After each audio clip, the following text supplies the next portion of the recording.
Hi Darshit, how are you? I am doing good. Mustafa, how are you? मैं बढ़िया. और सुबह सुबह कैसे लग रहा है? कॉफी? सुबह सुबह कॉफ़ी अच्छा लगा. सैटरडे है आज. सैटरडे. कल सुबह दिल्ली जाने का है, क्योंकि अब दिल्ली दूर नहीं है. तो ये पॉडकास्ट मतलब चालू करने का इंटेंशन वही था कि पहले हम क्या करते हैं कि एजिंग स्लो डाउन करना क्यों इम्पोर्टेंट है, सबसे पहले लोगों को वो समझाता है और फिर बाद में जाते हैं कि आप इंटरवेंशंस क्या कर सकते हैं, एक्चुअली घर पे क्या कर सकते हैं जिससे एजिंग स्लो डाउन होगी और उससे क्या होगा, क्लिनिकल प्रूफ्स क्या है, वो सब बाद में बात करते हैं आने वाले पॉडकास्ट में. बट सबसे पहले क्योंकि लोग मुझे पूछते हैं राइट किधर काम करता है, और मैं बोलता हूँ डीकोड एज में. एंड देन वो पूछते हैं कि डीकोड एज करता क्या है.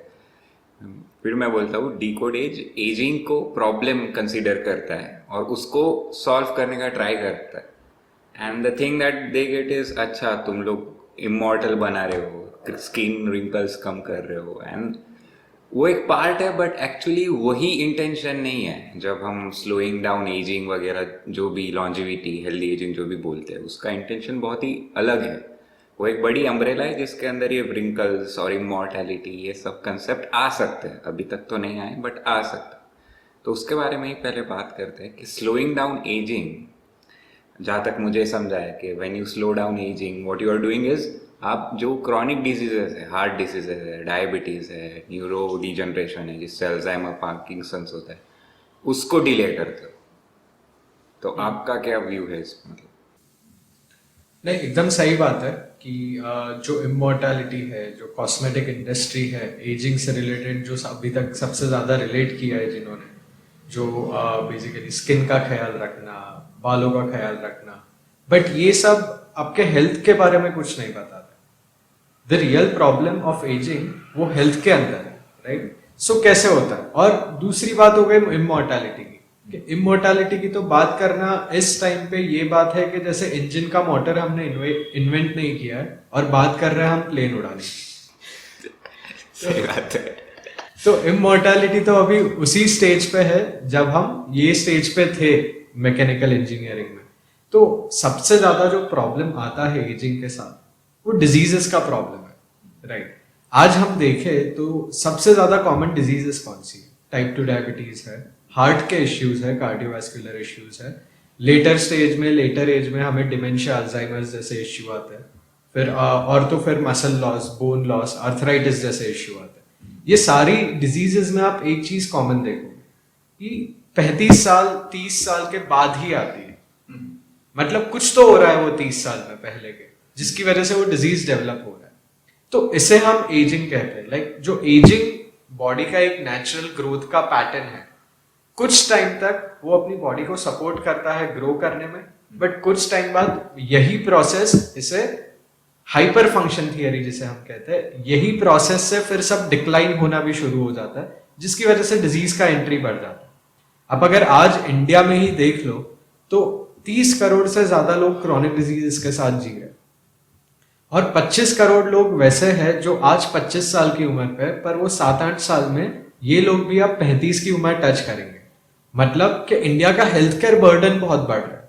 एक पॉपुलेशन है जो एज हो रहा है, राइट? तो ज्यादा लोग होंगे जिनको डिजीज होगी हमारे पॉपुलेशन में, ज्यादा लोग होंगे जिनको हेल्थ इश्यूज आएंगे.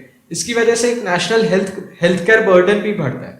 तो आप एजिंग एज अ फैक्टर देखो, हमने उसे नेचुरल प्रोसेस कंसिडर किया है और वो है नेचुरल प्रोसेस. बट आज वही नेचुरल प्रोसेस हमारी इकोनॉमी, हमारी इंडिविजुअल हेल्थ और पॉपुलेशन हेल्थ तीनों के बीच में आके रुका हुआ है, और इसका कोई सोल्यूशन लाना बहुत ही जरूरी है.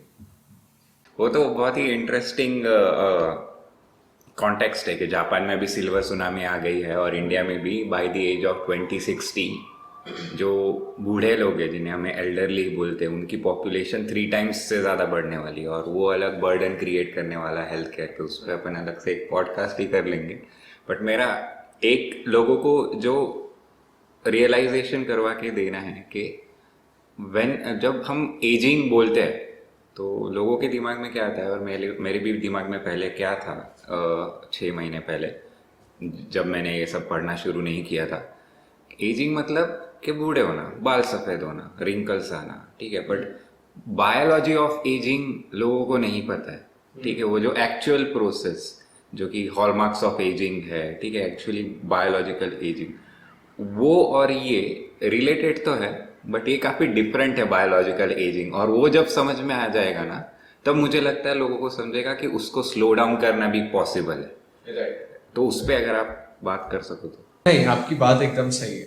हर एक उम्र पे 30 साल के बाद हमें कुछ ऐसे बॉडी में डिफरेंसेस दिखते हैं जो एजिंग से रिलेटेड है, बट आज तक हमने इसे क्या किया है, एक लाइफस्टाइल इश्यू मान के चल लिया है कि भाई बूढ़े हो रहे हैं, धीरे धीरे एज बढ़ रही है, तो ये तो होना ही है। वक्त के साथ हाँ, वक्त के साथ तो होना ही है, बट उसे हम कैटेगराइज नहीं कर पाए कभी कि ये होता किस वजह से।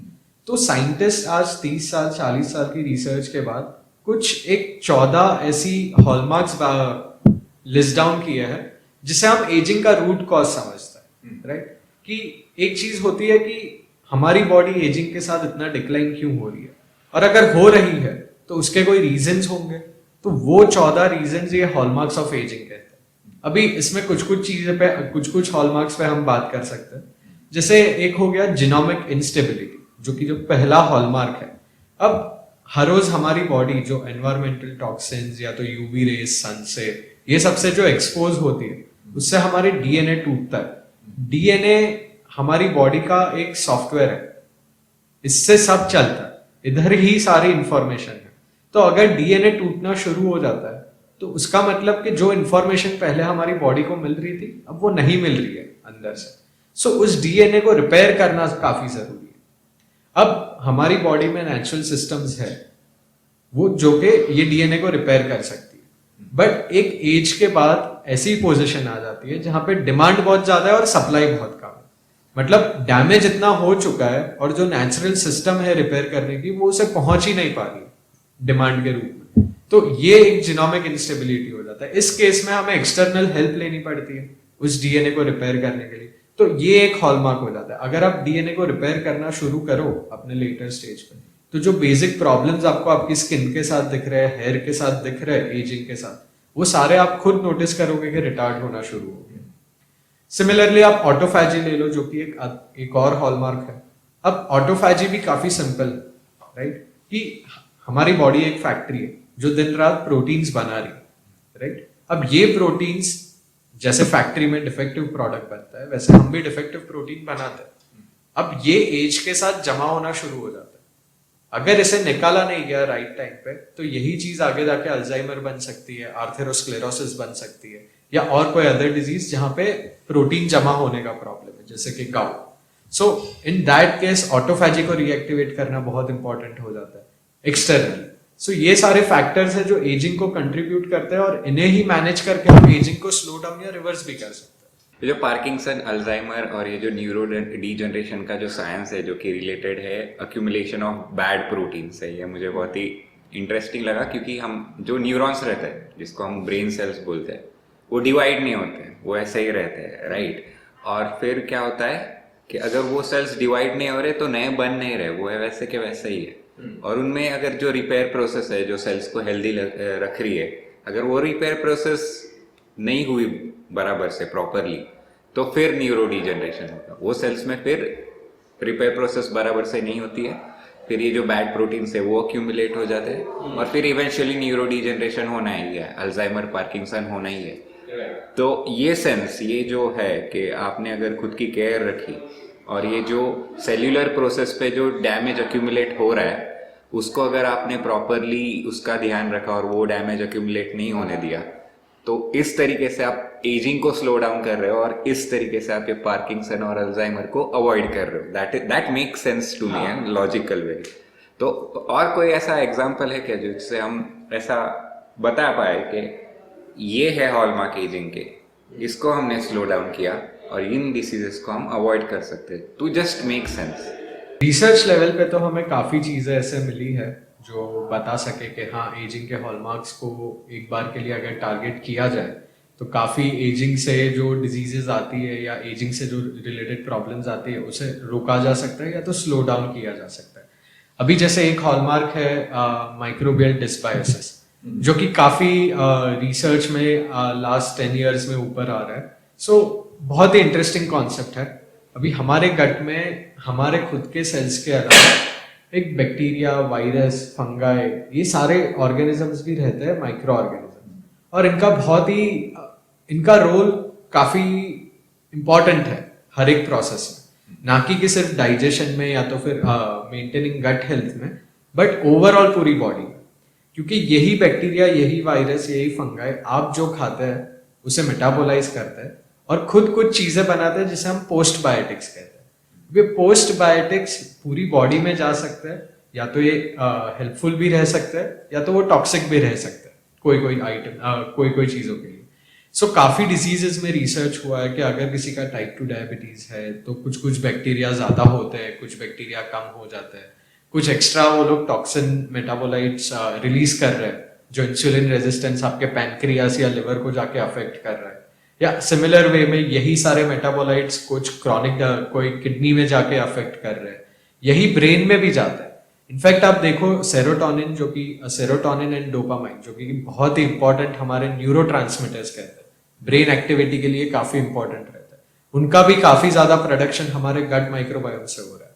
तो ये सारे जो मेटाबोलाइट्स है ये काफी हद तक डिजीजेस में इन्वॉल्व होता है, और इनको मैनेज करने से, मतलब बेटर प्रोबायोटिक या तो फिर बेटर गट हेल्थ का या तो गट माइक्रोबियल हेल्थ मेंटेन करने से काफी डिजीज स्लो डाउन भी हुई है, या तो इवन रिवर्स हुई है कोई केस स्टडीज में जहां पे हम डॉक्टर्स से बात करें. सो काफी रिजल्ट्स आ चुके हैं ऑन अ रिसर्च लेवल.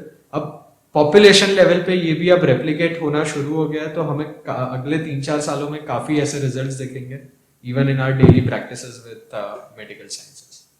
वो तो काफी वास्ट टॉपिक है गट माइक्रोबायोम्स पे, तो अलग से 1-2 घंटे का पॉडकास्ट ही करना पड़ेगा डिटेल में समझने के लिए, क्योंकि बहुत ही इंटरेस्टिंग है सारी चीजें. ये ऐसे एक्सपेरिमेंट्स बहुत ही इंटरेस्टिंग लगते हैं मुझे.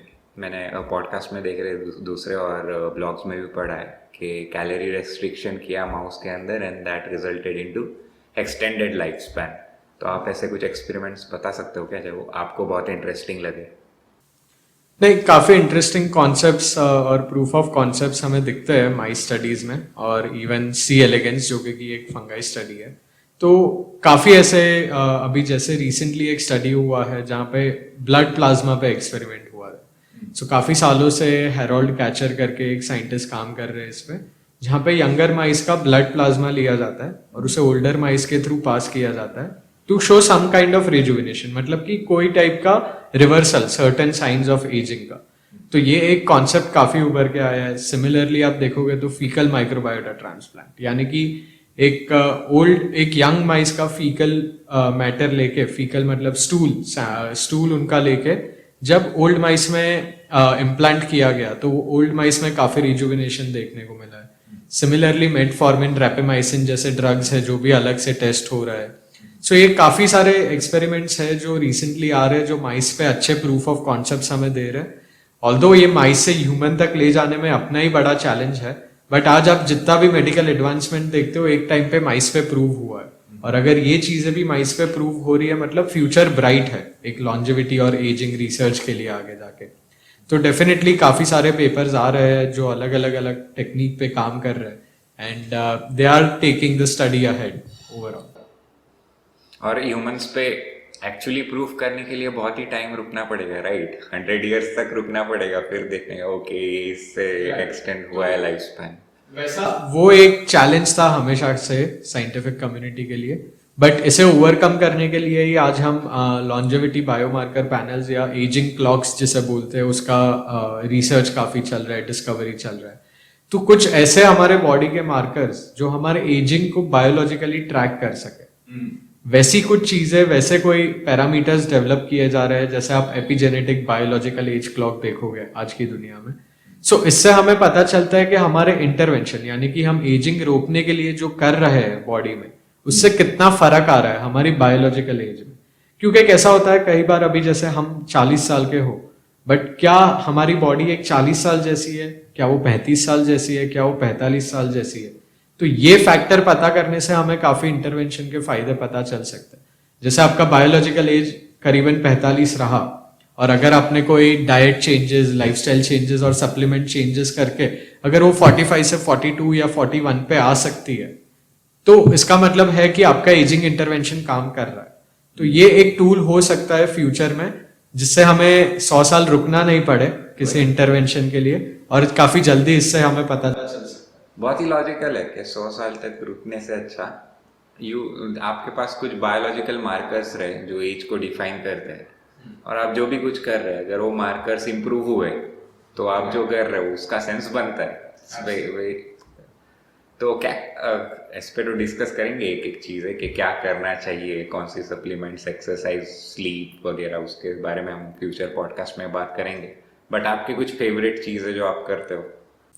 कुछ बेसिक लाइफस्टाइल चेंजेस से ही काफी फायदे हो जाते हैं, जैसे कि एक अच्छा स्लीप होना रात को 7 to 8 आवर्स, और मेक श्योर करना कि वो स्लीप रेस्टफुल हो। काफी टाइम क्या होता है, हम रात को सोने से 1 मिनट पहले तक हमारे हाथ में फोन होता है, हम स्क्रॉल किए जाते हैं, तो इससे हमारी आंखों को अभी भी ऐसा लग रहा है कि दिन है।